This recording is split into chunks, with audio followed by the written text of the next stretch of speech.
Hello दोस्तों, आज का मेरा टॉपिक है, अगर आप गांव में किराना दुकान खोलना चाहते हैं तो गांव में किराना दुकान खोलने से पहले एक बार आप किसी भी किराना दुकान पर जाएं और इस चीज़ को ज़रूर देखें कि गांव में कौन सी चीज़ें बिकती है, कौन सा प्रोडक्ट हमें रखना चाहिए जो हमारा ब्लॉकेड ना हो, यानी जो आपका सामान हो वो बेकार ना हो, यानी डिसएक्सपायर ना हो। क्योंकि अगर आप किराना दुकान गांव में खोल रहे हैं और आपको ये चीज़ें नहीं पता है ना, आप दुकान कर लिए, आप दुकान करने के बाद कोई भी चीज़ ज़्यादा ले आते हैं, यानी कि जैसे कि अभी रिफाइंड हो गया, अभी रिफाइंड 1 लीटर में आ रहा है, आधा लीटर में आ रहा है।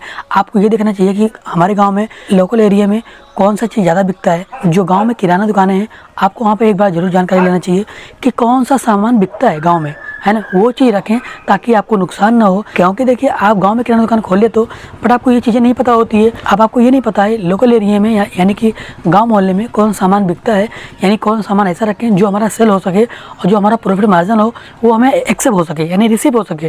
क्योंकि देखिए, बहुत से ऐसे नए किराना दुकानदार हैं जिनको ये चीज़ें नहीं पता होती है।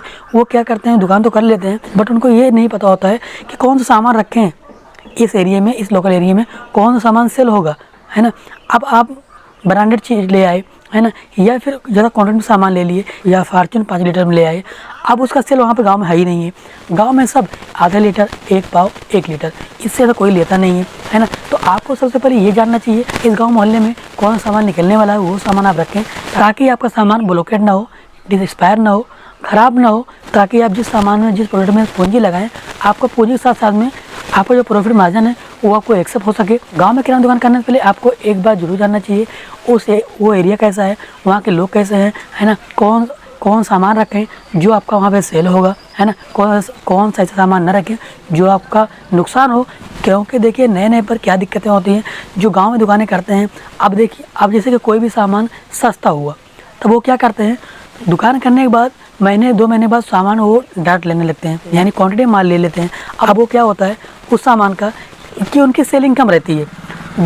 जब जिसकी सेलिंग कम होगी, अगर आप डाट ले लोगे, है ना, तो वो आपका ब्लॉकेड होगा, आपका नुकसान ही होगा, फ़ायदा नहीं होगा।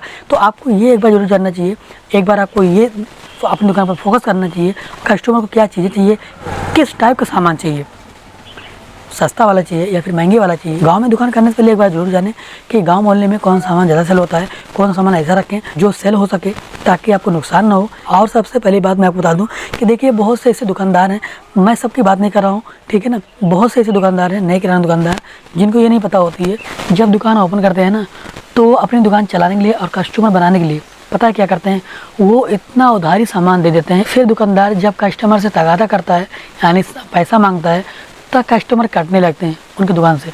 तो आपको इस बात को जरूर ध्यान देना चाहिए कि किस तरह से आपको अपनी दुकान को हैंडल करना है और किस जगह दुकान करें, किस लोकेशन पर दुकान करें। और अगर गांव में दुकान कर रहे हैं या फिर मार्केट में कर रहे हैं तो आपको उस हिसाब से सामान रखना चाहिए। अगर आप गांव में दुकान कर रहे हैं तो आपको ये देखना चाहिए कौन सा सामान रखें जो हमारा सेल हो सके, है ना। सबसे पहली बात, जैसे मैं आपको अभी बताया कि दुकान करने से पहले एक बार जरूर जानकारी लें कि कौन सा सामान सेल होता है, गांव मोहल्ले में कैसे लोग हैं, है ना, गांव में क्या चीज़ें बिकती हैं, वो चीज़ें आप रखें ताकि आपका ब्लॉकेट ना हो सके, आपका सामान जो है वो डिसएक्सपायर ना हो सके। और आप जिस सामान में पूंजी लगाएं, पैसा लगाएं, ताकि आपका पूंजी के साथ साथ में प्रॉफिट मार्जिन भी आ सके। आपको ये बात को ध्यान देना चाहिए कि अगर आप गाँव में किराना दुकान कर रहे हैं या कर चुके हैं या फिर करने के लिए सोच रहे हैं, तो अगर आप महंगा सामान रख लेंगे तो आपका सेल नहीं होगा। क्योंकि देखिए, अब हल्दीराम नमकीन हो गया, मैं आपको एग्जाम्पल बता रहा हूँ, क्योंकि देखिए, हल्दीराम नमकीन हो गया, बहुत ज़्यादा सेल होता है। पार्ले बिस्किट हो गया, पतंजलि बिस्किट हो गया, ये सब सेल तो होता है, लेकिन आप कम प्राइस में रखेंगे, यानी कि 5 रुपये बिक्री, 10 रुपये बिक्री। अगर आप 20 रुपये बिक्री रखेंगे, 30 रुपये बिक्री रखेंगे ना, तो कभी नहीं सेल होगा, कोई लेने वाला नहीं होगा।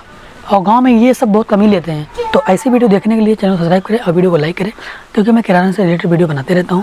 तो आशा करते हैं इस वीडियो के माध्यम से अगर आपको मेरी वीडियो अच्छी लगी होगी तो वीडियो को लाइक करके चैनल सब्सक्राइब कर लीजिएगा। आज की वीडियो तक फिर मिलेंगे एक नई वीडियो में।